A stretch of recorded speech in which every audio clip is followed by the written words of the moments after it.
গুলা নিয়ে কোনো মানে গবেষণা নাই বা একটু খোঁজ খবর নেওয়া নাই যে বিশ্বে এরা চলে কিভাবে। পুরা মুখ ঢাকা, হাত মোজা, পা মোজা, বোরকা, এটা ইসলামের পোশাক কোথায় লেখা আছে? আমি চ্যালেঞ্জ দিয়ে প্রশ্ন করছি, কোথায় লেখা আছে? প্রমাণ দেন। প্রমাণ দিয়ে প্রয়োজনে 20 কোটি জনগণকে বাঁচাতে আমার মাথা কাটেন। আগে প্রমাণ দিবেন, তারপর কোথায় লেখা আছে যে কোরআন শরীফের কোথায় আছে যেরকম পুরা পর্দা করতে হবে, হাত মোজা পা মোজা পড়তে হবে, নারীরা ঘর থেকে বাইরে যেতে পারবে না, পুরুষরা নারীদেরকে খালি বিয়ে করবে বিয়ে করবে বিয়ে করবে বিয়ে করবে। হ্যাঁ, কোথায় লেখা আছে? কোথাও তো লেখা নেই। इस्लाम में चाची और माँ से निकाह जायज है। ये माँ और चाची तो बहुत दूर, बहन से निकाह होता है।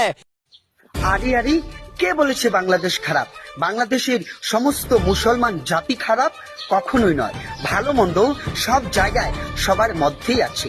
দেখুন না, আমরা যে বাংলাদেশকে এক সাম্প্রদায়িক দাঙ্গার দেশ জানতাম, সেই সাম্প্রদায়িক দাঙ্গার দেশে এক সুন্দর সম্প্রীতির দৃশ্য।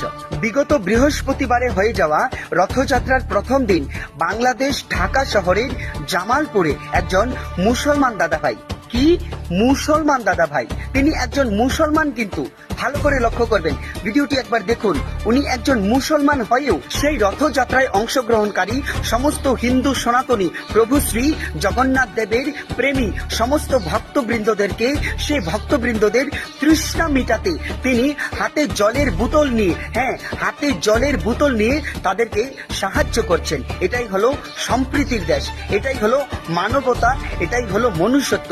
তিনি হলেন আসল মুসলমান, তিনি হলেন প্রকৃত মানুষ।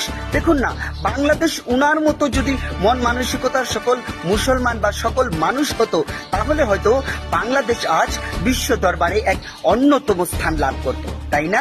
হিন্দু মুসলমান না করে সর্বোপরি মানবতাকে উচ্চ স্থানে রেখে জাতি ধর্ম বর্ণ বিভাজন না করে তিনি দেখুন না কিভাবে একজন রেস্টুরেন্টের পরিচালক হয়, রেস্টুরেন্টের সেই লাভের অংশ দিয়ে সদা সর্বদা অসহায় দিনহীন দরিদ্র মানুষের পাশে দাঁড়ান। এভাবেই তিনি সমাজের সেবা করে থাকেন। দেখুন না, কখনো বন্যার্থীদের সাহায্য, আবার কখনো বা সেই রথযাত্রায় অংশগ্রহণকারী সমস্ত হিন্দু সনাতন ধর্মাবলম্বীদের সাহায্য।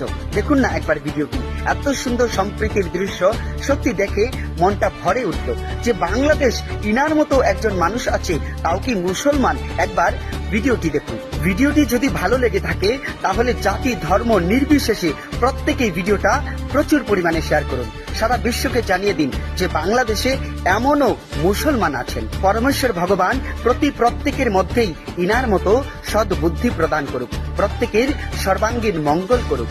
জয় শ্রীরাম, জয় ভারত মায়ের জয়।